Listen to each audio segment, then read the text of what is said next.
సొంతింటి కల నిజం చేసుకోవాలనుకునే వాళ్ళకి సువర్ణ అవకాశం. మార్కెట్లోని తక్కువ ధర ఇప్పుడు ఈసీఐఎల్ క్రాస్ రోడ్ పక్కనే 2 మరియు 3 bedroom premium apartment flats. Registration కోసం వెంటనే కాల్ చేయండి. శుభప్రదం ప్రాజెక్ట్స్ 9100007255.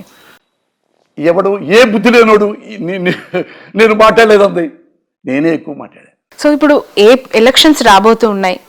ఒకవేళ పరిస్థితి మారి అనుకున్నట్టుగానే పవన్ కళ్యాణ్ జగన్ ఓటమే నాకు కావాలి, ఆయనను ఓడించడానికే నేను రాజకీయాలు చేస్తున్నాను అని చెప్పి పవన్ కళ్యాణ్ అన్న స్టేట్మెంటే నిజమై ప్రభుత్వంలోకి అధికారంలోకి వైసీపీ రాకపోతే పరిస్థితి ఏంటి? ఎవరి పరిస్థితి? మీ పరిస్థితి. నా పరిస్థితి ఏంటి? ఏమవుద్ది అంటే ఇప్పుడు ఎఫ్డిసి కార్పొరేషన్ చైర్మన్ అటు ఇప్పుడు మళ్ళీ తిరిగి రావాలి అని అంటే సినిమా అవకాశాలు ఎలాగో 1 year బ్యాకే పోయాయని చెప్తున్నారు కదా. ఓ మాట చెప్తా, చిరంజీవి గారు పార్టీ పెట్టారు. 220 సీట్లు మనకు వస్తే మురళి అన్నాడు. ఎదురు బోర్డు మీద అతను ఒకతను రాశాడు. ఆయన రాస్తూ చూస్తే మనకి వెస్ట్ బెంగాల్ లాగా 4 సార్లు మనం కూడా మనం పరిపాలిద్దాం, మనం మంచిగా చేద్దాం అని ఆయన కూడా పార్టీ పెట్టి అన్నీ తిరిగి ఎలక్షన్ చేశాం. ఓడిపోయాడు చిరంజీవి గారు. చిరంజీవి గారు నాశనం అయిపోయారా? చిరంజీవి గారు మోసం చేశాడు. చిరంజీవి గారు నాశనం అయిపోయాడా? ఇది ఆయనకి పార్టీ పెట్టాడు, నేను పార్టీ కూడా పెట్టలా. నా పదవే పోతే పదవి పోయింది, నా జీవితం ఏం బాదు, జగన్ జీవితం ఏం బాదు. ఇప్పుడు జగన్ మన సినిమా ఇండస్ట్రీ పెట్టుకున్నాం. చిరంజీవి గారు పార్టీ పెట్టారు, ఓడిపోయాడు. ఓడిపోగా నాశనం అయిపోయాడా? అందం లేదా? వెంటబడి కొడతారా? సినిమాలు ఇవ్వకుండా మానేస్తారా? ఇంకో పని చేసుకుంటాడు. ఆయన రాజకీయాల మీద బతకలేదే, నేను రాజకీయాల మీద బతకట్లా, జగన్ రాజకీయాల మీద బతకట్లా. జగన్ రాజకీయవేత్త కంటే ముందు పెద్ద రిచెస్ట్ బిజినెస్ మ్యాన్. ఓకే, ఇది ఎందుకు? ప్రజల కోసం వచ్చాడు, ప్రజలు నమ్ముకున్నాడు, ప్రజలు కూడా జగన్ నమ్మారు, ఇచ్చారు. మళ్ళీ ప్రజలు మంచి పని చేస్తున్నాడు కాబట్టి గెలుస్తాడని మేము నమ్ముతున్నాం. ఇన్ కేసు మీరు అన్నట్టుగా జగన్ గారు ఓడిపోతే ప్రతిపక్షంలో కూర్చుంటాడు. ఏడుస్తారా? ఎన్నిసార్లు ఓడిపోయాడు రాజశేఖర రెడ్డి గారు? చివరికి ముఖ్యమంత్రి రావలేదా? 3-4 సార్లు ఓడిపోయాడే. మరి ఎట్టని మొక్కబోని రాజకీయవేత్తలాగా జనాల మధ్య ఉంటూ జనాలు నమ్మించుకొని గెలిచాడు. సెకండ్ టైం గెలిచాడు. ఇతరు కూడా అంతే. నేను ఎందుకు ముఖ్యమంత్రి అయ్యాను? ప్రజల కోసం I can do anything including my life అని సర్వీస్ చేస్తున్నాడు. చేసిన మంచి సర్వీసులు చేశాడు. ఇన్ కేస్ ఓడిపోయాడు, ఏమండి ఎలాంటి డెమోక్రసీ అంటే మంది? ది గ్రేట్ వాజ్పేయిని కూడా ఒక సీట్ లాగేసి ఒక సీటు తగ్గిపోయిందని చెప్పి ప్రధానమంత్రి పదవి నుంచి కింద దింపేసిన రాజకీయం, ఇలాంటి దరిద్రపు రాజకీయం భారతదేశంలో ఉందండి. దానికి మా జగన్ మినహాయింపు కాడు. జగన్ మీద కూడా ఎన్నైనా చేయొచ్చు, ఏవైనా చివరికి జగన్ని చంపితే తప్ప మనం రాజకీయాల్లోకి రాలేము, మన ముఖ్యమంత్రి సీట్లో కూర్చోలేము అనే మహానుభావుడు ఉన్నాడు మన ఆంధ్రప్రదేశ్ రాజకీయ వ్యవస్థలో. అంటే చంపేంత వరకు వెళ్తారంటారు రాజకీయాలు. ఎంతమంది చేయలేదబ్బా, ఎంతమంది చేయలేదు. రామారావు చేయలేదా? కళ్ళ ముందు ఇంకెక్కడ చూస్తావు? ఇంకా నువ్వు రామారావు చేయలేదా? రామారావు ఇల్లాలని తిరుగుమూతం చేయలేదా? తిరుగుమూతని ఇదే ఆంధ్రజ్యోతుడు లైవ్ షో పెట్టలేదా? 70 ఏళ్ళ ఆడపడుచు 30 ఏళ్ళ మనోడు వయసు ఉన్నాడుతో అక్రమ సంబంధం లైవ్ పెట్టలేదా? వాళ్ళ ఇంట్లో ఆడవాళ్ళు పెట్టగలడా లైవ్లో? లక్ష్మీ పార్వతి గారికి సంబంధించి చాలా కాంట్రవర్షియల్ స్టేట్మెంట్స్ గతంలో ఈ పొజిషన్ రాకముందు ఆమె చాలా సందర్భాల్లో ఏడ్చిన పరిస్థితులు కూడా ఉన్నాయి బాహాటంగా. ఎందుకు పదే లక్ష్మీ పార్వతి గారిని టార్గెట్ చేసి మాట్లాడడం, పర్సనల్గా ఆమె వ్యక్తిత్వాన్ని కించపరిచే విమర్శలు చేశారంటారు? నేను అదే ఎప్పుడు మా కమ్మ వాళ్ళకి చెప్తుంటా. మా కమ్మ సోదరి మనులకి నేనేం చెప్తుంటానంటే, అమ్మా చంద్రబాబు మాట నమ్మి ఆ మహాతల్లిని ఇంత ఘోరంగా చేశారు, నమ్మొద్దు, చాలా మంచావా, నేను దగ్గరుండి చూసా. బాగా విద్వత్తు ఉన్న తల్లి, సంస్కృతం మాట్లాడుతుంది, బాగా తెలివిగలది, లెక్చరరు, ఒక పెద్ద డాక్టర్ ఉన్నాడు కొడుకు, మంచిది, ₹1 లంచం తీసుకుని ఎరగదు అని నేను ఇప్పుడో చెప్తున్నా. ఇప్పుడు ఎట్టుంటుందంటే అదే చెప్పాక, ఆంధ్రప్రదేశ్లో ప్రతిపక్షం ఎవరయ్యా అంటే ఇప్పుడు ఒక వర్గం కమ్మ మీడియా. వాళ్ళు ఎప్పుడు డీమోరలైజ్ చేయడానికి చూస్తుంటాడు. అతను ఎగ్జాంపుల్ ఫస్ట్ చూద్దాం. రామోజీరావు ఈ అమ్మాయిని రామారావు భార్య అయిన కాడ నుంచి రామారావుని ఇద్దరు దింపేసి చంద్రబాబుని పెట్టాలనుకొని ఎవ్రీ డే ఆయన ఈనాడులో కార్టూను ఆ బండి మీద కూర్చుంటే రామారావు గారు బండి లాగినట్టు, ఒక గుద్దితే చంద్రబాబు ఎన్టీ రామారావు కింద పడ్డట్టు, అసలు లక్ష్మీపార్వతి మీద కొన్ని వేలు వేలు వేలు కార్టూన్లు. అంటే వీళ్ళందరూ చెప్పేది ఒక వర్గం ఉందనే, లఫుట్ మీడియా అంటారు దాన్ని, లఫుట్ మీడియా అంటారు వీళ్ళని. మా కమ్మాళ్ళలో ఉండే వీళ్ళు ఎవడన్నా వీళ్ళల్లో జర్నలిస్టు లక్షణాలు ఉన్నాయా? ఒక అతను రామోజీరావు ఆమె దిగిపోయేసరికి రామారావు చచ్చిపోయేదాకా ఆ అమ్మాయిని ఆ లక్ష్మీపార్వతి గారి మీద రోజు దుష్టశక్తి అని ఇంకోటి కార్టూన్లు వేసి వేసి వేసి జనాల దృష్టిలో నిజం కావాలా ఏది బ్రాహ్మడు మేక కుక్క కథ ఉందే అట్లా చేసి ఆమె నాశనం చేశారు, రామారావు నాశనం చేశారు. ఆ ఇద్దరు నాశనం చేస్తే తప్ప మనోడు నాకు కాలు కింద చెప్పులాగా ఉండేవాడు చంద్రబాబు నాయుడు ముఖ్యమంత్రి కాడు, అది కూడా రాంగ్ రూట్లో గెలుగుతారు తప్ప మన ఎలక్షన్లో గెలవడు అని తోసేసి అందరిని కొనేసేసి అతను ముఖ్యమంత్రిని చేశారు. రామారావుని కుళ్ళి తెలిపాడు ఆయన ఆగారా? రామారావు విలువలు లేవంట అతను స్టేట్మెంట్ ఇచ్చాడు.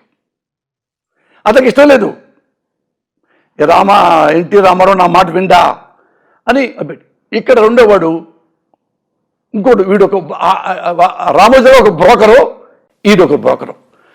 ఎవడన్నా రామారావు గారి ఇల్లాలండి, రామారావు గారి ఇళ్ళని కాంగ్రెస్ టీడీపీ కార్యకర్త తీసుకొచ్చి నన్ను ట్రై చేస్తుంది, నన్ను లవ్ యూ అంటుంది అని చెబితే 30 ఏళ్ళాడు, ఈమె 70 ఏళ్ళు రామారావు ఇల్లాలే. కనీసం ముందు ఆమెకు ఫోన్ చేద్దాం, ఫోన్ చేసి మేడం ఇలా అంటున్నారు ఏంటి అంటే నేను కూడా వస్తాను బాబు లైవ్కి అనేదిగా. అప్పుడు ఎదురు కూర్చోబెట్టచ్చుగా, వాడు ఉండేవాడు అసలు ఎదురుగా, జంపు వెళ్ళిపోయాడు కదా, ఫోన్లో కూడా రాడు కదా. మరి ఆమెకు ఎందుకు చెప్పాల అంటే ఇది మోటివేషన్ అనమాట. ఎందుకంటే చంద్రబాబుకి లక్ష్మీపార్వతి అనేది చచ్చిపోవాలి, ఉండకూడదు, ఇక్కడ మన కళ్ళ ముందు కనపడకూడదు, అది అంత పగ. మళ్ళీ అక్కడ ఎక్కడ చూద్దో రామారావు ఇల్లాలుగా ఏమో వస్తుందేమో, మళ్ళా ఇది మన వెస్ట్ బెంగాల్ ముఖ్యమంత్రి లాగా ఎన్ని దెబ్బలు తిన్నా కానీ మళ్ళీ ఎట్ట ముఖ్యమంత్రి అయింది అట్ట వచ్చిందేమో, చంపండి దీన్ని, చంపండి, శిలహననం చేయండి అనగానే వాడు రాధాకృష్ణ అనేవాడు వాడిని పెట్టి ఇంక లక్ష్మీపార్వతి ఏముంది, ఇంకది ఏముంది, వాళ్ళు సిన్సియర్గా అవునండి నా వెంటబడిందండి. ఏమన్నా ఎథిక్స్ ఎవరికన్నా? అరే మన ఇంట్లో కూడా ఆడపిల్లలు ఉన్నారే, మన ఇంట్లో కూడా భార్య ఉంది, మన ఇంట్లో కూతురు ఉన్నాడు, మన ఇంట్లో కోడలు ఉంది, ఇదే మన కోడల్ని, ఇదే రాధాకృష్ణ కోడల్ని, ఇదే రాధాకృష్ణ కూతుర్ని ఎవడో ఇలాగే అన్నాడు అనుకో, నువ్వు లైవ్ పెడతావా? నీ గుండె గతుక్కు మందు, అయ్యో నా కోడల పతివ్రత కదా, అయ్యో నా కూతురు పతివ్రత కదా, ఏ రామారావు గారు ఎందుకు అనుకో, అయ్యో రామారావు ఇల్లారు పతివ్రత కదా, వాడెవడు దొంగ నా కొడుకు ఇలా అంటాడా, వాడు రాస్కెల్ అని అనరు. ఎందుకంటే అక్కడ డైరెక్షన్ ఎవడు? చంద్రబాబు నాయుడు. ఇంకోడు ఉన్నాడు TV5 బిఆర్ నాయుడు, ఆ దగ్గర పనిచేసేవాడు ఉంటాడు సాంబశివరావు అనేవాడు, ఒక లవ్వుట్ నా కొడుకు. ఈ లక్ష్మీపార్వతి గారు కూడా వాడి వంతు పాత్ర లైవ్ పెట్టి లైవ్లో ఆమె శిలాహరణం చేసి అందరి దృష్టిలో, ఆంధ్రప్రదేశ్ దృష్టిలో ఈమె తిరుగుమోతాడు, అయ్యో తిరుగుమోతంటగా. ఇదే లక్ష్మీపార్వతికి, ఇదే రామారావుకి ఎన్నిసార్లు కాళ్ళకు దండం పెట్టాడో చంద్రబాబు నాయుడు గారిపై. అమ్మా ఇట్ట రామారావు గారు ఇప్పుడు ఆమె ఒకటే లెక్క పెట్టుకుంటే, రామారావు గారు ముఖ్యమంత్రి అయిన తర్వాత ఆమె నిజంగా స్వార్థపూర్వాలు అయితే కనీసం 5,000 10,000 కోట్లు సంపాదించుకోవచ్చు. ఆమెకి ఒక 10 కోట్లు ఉన్నాయని చెప్పండి, కనీసం ఒక 5 కోట్లు చెప్పండి పోనీ, ఆమె సంపాదించుకుందేమో. మీరు ఒకటే చెప్తా, అతను 2 ఎకరాలు ఆసాము కదా అన్నమ్మకి పుట్టి అయిన చంద్రబాబు నాయుడు, ఇప్పుడు హెరిటేజ్ ఎట్టొచ్చిందో ఇన్ని వేల కోట్లు, కనీసానికి 1,00,000 కోట్ల దాకా ప్రాపర్టీ ఉంటుంది. మీరు చంద్రబాబుని లక్ష్మీపతిని పక్కన పెట్టి ఇద్దరికి నార్కో అనాలిసిస్ టెస్ట్ చేయించండి, ఈమె పాతిపత్యం గురించి, నీ అవినీతి గురించి. మీ దమ్ముందా మీకు? ఈ ముగ్గురు కూడా ఉండే, రామోజీరావు, రాధాకృష్ణ, బిఆర్ నాయుడు, ఈ ముగ్గురిని కూడా ముగ్గురు ఈ చంద్రబాబు నాయుడు, లక్ష్మీభారతి మధ్యలో పెడదాం. 5గురికి నాలుగు టెస్ట్ చేపిద్దాం. మీ నలుగురు ఉత్తములు, మీ మగవాళ్ళు ఉత్తములు అంటే నేను మీ 4 కాళ్ళు పాలాభిషేకం చేసి అన్నీ మానేసి ఇక్కడి నుంచి బయలుదేరి వేరే రాష్ట్రం వెళ్ళిపోతాం. ఈ 4 దేవుళ్ళు ముందు నేను ఉండలేకపోతున్నాను అని వెళ్ళిపోతా. లక్ష్మీభారతి గారిని నేను తీసుకొస్తా. దమ్ముందా? ఇదే చెప్తున్నా మా కమ్మాలతో, అమ్మ కమ్మ కమ్మ కమ్మ అని పెసుకోవద్దు. వాడు దుర్మార్గులు, వాళ్ళు మోసగాళ్ళు. బట్ నిన్న మీరు చాలా తీవ్ర వ్యాఖ్యలు చేశారు. అంటే సామాజిక వర్గానికి సంబంధించి సిగ్గుపడుతున్నాను కమ్మ కులంలో పుట్టినందుకు అని చెప్పి. ఆ సామాజిక వర్గం నుంచి వ్యతిరేకత వస్తుంది మీకు అని ఏం అనిపించలేదా? ఇప్పుడు నేను పుట్టినప్పుడు నాకు తెలియదు నేను కమ్మ కులంలో పుట్టానని. నేను కమ్మ యూనివర్సిటీలో చదువుకోవాలా, కమ్మ స్కూల్లో చదువుకోవాలా, కమ్మ ఎలిమెంటరీ స్కూల్లో చదువుకోవాలా. ఓన్లీ కమ్మ వాళ్ళ మధ్య నేను తిరగల. మద్రాసు పోయా, కమ్మ వాళ్ళతోనే నేను తిరగల. హైదరాబాద్ వచ్చా, వీళ్ళు ఎంతమంది కమ్మస్ ఉన్నారు ఇక్కడ? ఒక కమ్మస్తోనే నా ప్రయాణం. కన్ను తెరిస్తే జనడం, కన్ను మూస్తే మరణం, రెప్పపాట ఏ ప్రయాణం. ఎంతమంది వస్తారు. కులమేంటి, మతమేంటి, మనిషి అన్న ప్రతి వాడు మనం ట్రావెల్ అవుతూ ఉంటాడు. ఎక్కడ పడితే అక్కడ, ఏ దేశం వెళ్ళినా, ఏ రాష్ట్రం వెళ్ళినా, ఏ ఊరు వెళ్ళినా, ఏ గల్లీ వెళ్ళినా, ఏ సందులోకి వెళ్ళినా. అంటే ఇప్పుడు నేను ఇంత స్తోమతగా నేను సంపాదించుకొని గొప్పగా ఉన్నానంటే కమ్మాళ్ళ వల్ల, నా తెలివితేట వల్ల, నా కష్టం వల్ల, నా చదువు వల్ల, నా క్యారెక్టర్ వల్ల. కమ్మాళ్ళ కమ్మ కులంలో పుట్టా. Proudly I can say I'm Kamma. నేనేంటున్నాను, మీరు కమ్మవాళ్ళు గౌరవంగా బతుకుతారు, మంచివాళ్ళు. ఆడపిల్లలు కూడా వాళ్ళు కూడా పొలం వెళ్ళి పనిచేస్తారు భర్తలతో సహా. అంత గౌరవంగా ఉండే కమ్మ. చంద్రబాబు నాయుడు మాయలో పడి, ఏమండి మా కమ్మళ్ళు, మేము కమ్మాళ్ళం, కమ్మాడు పేపరే చదువుతాం, ఈనాడే చదువుతాం. మా కమ్మాడు ఆంధ్రజ్యోతి, మా కమ్మోడు అదే చదువుతాం. మా కమ్మోడిది ఈటీవీ అదే చూస్తాం. మా కమ్మోడిది ఆంధ్రజ్యోతి, ఏబిఎన్ అదే చూస్తాం. సాక్షి చూడడం అదే రెడ్డిది అన్నవాళ్ళు ఎంతోమంది చూశాను నేను. ఏం కర్మ, ఇది కర్మ కదా. మరి తిట్టకుండా ఎలా ఉంటాం? అందరూ ఒక ఆమె చెప్పింది, నాకు తెలిసిన మా ఫ్రెండ్, నేను రాను అంటే ఐబిఎన్ చూస్తా, సాక్షి చూడండి, ఏబిఎన్ చూస్తా. అంత మత్తు పెట్టారు. అన్ని కమ్మ అంటున్నావు కదా. నీ కూతురు ఉంది, ఒక అక్కతో నేను మాట్లాడుతున్నా, ఒక అక్కతో, కమ్మ కులం అక్కతో మాట్లాడుతా. అక్క నీ కూతురు ఉంది, నువ్వు ఎవరిని కోరుకుంటావు? మిమ్మాయిని కమ్మోడికి ఇచ్చి పెళ్లి చేయాలని కోరుకుంటాం. ఆ పెళ్లి కొడుకు ఎదవైనా, తాగుమూతైనా, తిరుగుమూతైనా, బేవర్స్ అయినా, డ్రగ్స్ వేసుకున్నా, తాగి పడిపోయేవాడైనా, రూపాయి ఆస్తి లేకపోయినా కమ్మోడేగా అన్ని కూతురికి ఇస్తావా? ఎందుకు ఇవ్వవు? కమ్మోడేగా. కమ్మోడైతే మాత్రం వాడు చదువుకో ఉండాలి కదా, వాడు ముద్దుమంతులు ఉండాలి కదా, వాడు ముద్దు తాగకూడదు కదా, మంచి ఉద్యోగం ఉండాలి కదా, 10 ఎకరాల పొలం ఉండాలి కదా, మాకు కూడా 5 ఎకరాలు. అన్ని లక్షణాలు ఉన్నవాడికే ఇస్తాం.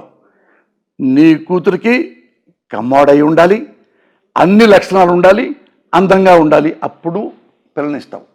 దానివల్ల ఏంటంటే నీ కూతురు జీవితమే బాగుపడింది. ఇన్కేసి బేవర్సాడు వచ్చాడనుకో, నీ కూతురు జీవితమే నాశనం అవుద్ది. మరి నువ్వు మనవాడు చంద్రబాబు నాయుడు మన కమ్మోడని ఓటేస్తున్నావే, ఆంధ్ర రాష్ట్రం నాశనం కాదా? ఒక ఎమ్మెల్యేకి ఎత్తున్నావే, మన కమ్మోడు మన ఎమ్మెల్యే మనకేద్దాం, చంద్రబాబు నిలబెట్టాడు పొలం నుండి. వాడు మంచోడు కాకపోతే, వాడు అవినీతి పరుడైతే, ఈ సిగ్గే తెచ్చుకోమంటున్నాను శ్రావణి. నేను ఏమంటలా, ఈ సిగ్గు తెచ్చుకోమంటున్నా. మనకి ఎవడైతే మనకేంటి? మనకి చంద్రబాబు అయితే ఏంటి, జగన్ అయితే ఏంటి, మరొకడైతే ఏంటి, ఇంకోటైతే ఏంటి? మనకి బాగా చేస్తున్నాడా లేదా, సర్వీస్ చేస్తున్నాడా లేదా, నీళ్ళు ఇప్పిస్తున్నాడా లేదా, కరెంట్ ఇస్తున్నాడా లేదా, అన్ని రకాలు చేస్తున్నాడా లేదా? అడ్డళ్ళు